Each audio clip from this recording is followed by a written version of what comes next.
আসসালামু আলাইকুম সুপ্রিয় শিক্ষার্থীবৃন্দ। এডুকেশনাল অ্যান্ড ক্যারিয়ার হেল্প পেজের পক্ষ থেকে সবাইকে জানাচ্ছি স্বাগতম। আমি মোহাম্মদ আবুল বাশার, লেকচারার গণিত 43rd BCS এডুকেশন ক্যাডার। দেখুন, আজ আমরা গণিতের খুব ইন্টারেস্টিং একটি বিষয় শিখব। সেটি হচ্ছে বর্গের অন্তর্বিশিষ্ট যে কোনো ম্যাথ। দেখুন, এই ম্যাথটি 18তম শিক্ষক নিবন্ধনে এসেছিল এবং 22তম BCS এ এসেছিল।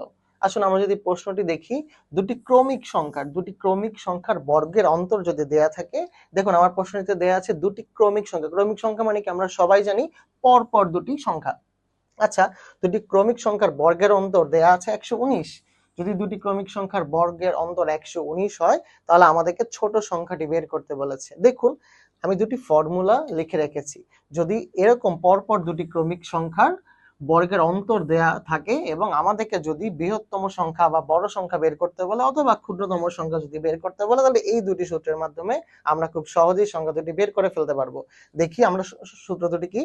বৃহত্তম সংখ্যা বের করার সূত্র হচ্ছে বর্গের অন্তর যোগ 1 ডিভাইডেড বাই 2। আর ক্ষুদ্রতম সংখ্যার ক্ষেত্রে কি হবে? বর্গের অন্তর বিয়োগ 1 ডিভাইডেড বাই 2। তাহলে দেখি আমার বর্গের অন্তর কত দেওয়া। বর্গের অন্তর দেওয়া আছে 119। আসুন আমরা বড় সংখ্যাটি বের করে ফেলি। তাহলে বড় সংখ্যাটি হবে 119 যোগ 1 ডিভাইডেড বাই 2। এটা করলে আমরা উপরে পাবো 120 ডিভাইডেড বাই 2, অর্থাৎ এটি ভাগ করলে আমি আমার বড় সংখ্যাটি পাবো 60। অর্থাৎ যদি আমাকে বড় সংখ্যা বের করতে বলতো তখন আমার আনসার হতো 60, কিন্তু আমাকে বের করতে বলেছে ক্ষুদ্রতম সংখ্যা। তাহলে আমরা দেখি ক্ষুদ্রতম সংখ্যা বা ছোট সংখ্যাটি কি হবে। তাহলে আমরা যদি সূত্রে বর্গের অন্তরটা বসিয়ে দিই তাহলে কত পাই দেখি, 119 বিয়োগ 1 ডিভাইডেড বাই 2। আচ্ছা, তাহলে দেখি আমরা কত পাচ্ছি। উপরে পাবো 118, যেটা কি আমরা 2 দ্বারা ভাগ করলে পাবো 59। অর্থাৎ আমার এই অঙ্কের আনসার হবে 59। আশা করি আমরা সবাই এটি বুঝতে পেরেছি। আসুন আমরা পরবর্তী অঙ্কটি দেখি। শিক্ষার্থীবৃন্দ, একই ধরনের আরেকটি অঙ্ক আমরা দেখতে পাচ্ছি।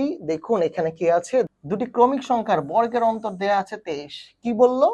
সংখ্যাদ্বয় মানে সংখ্যা দুটি আমাদেরকে নির্ণয় করতে বলেছে। আগে আমরা ছোট সংখ্যাটি নির্ণয় করেছি এবং আমি বড়টা কিভাবে নির্ণয় করব সেটিও শিখে দিয়েছি। এখন আমরা দোনোটা সংখ্যা নির্ণয় করব, যেটি 15তম শিক্ষক নিবন্ধন পরীক্ষায় এসেছিল। আসুন আমরা দেখি পারে কিনা। তাহলে বড় সংখ্যাটা কি হবে দেখি, আমরা সবাই চেষ্টা করি।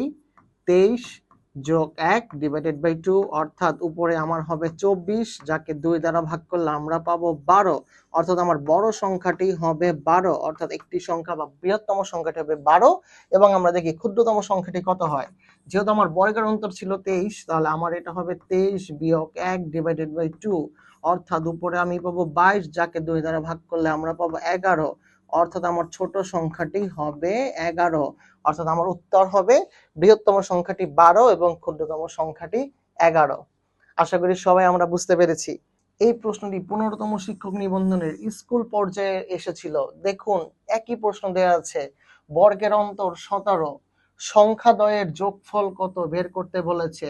তাহলে আমরা আগের সূত্র মতে প্রথমে বৃহত্তম সংখ্যাটি বের করব এবং একইভাবে আমরা ক্ষুদ্রতম সংখ্যাটি বের করব। দুটি সংখ্যা বের করে, যেহেতু যোগফল বের করতে বলেছে, আমরা দুটি সংখ্যা নির্ণয় করে তাদের যোগফল আমরা নির্ণয় করব। দেখি তো আপনারা এটি করতে পারেন কিনা, এবং এই যে অপশনগুলো দেওয়া আছে আপনারা করে সঠিক আনসারটি কমেন্ট বক্সে কমেন্ট করুন। ধন্যবাদ সবাইকে।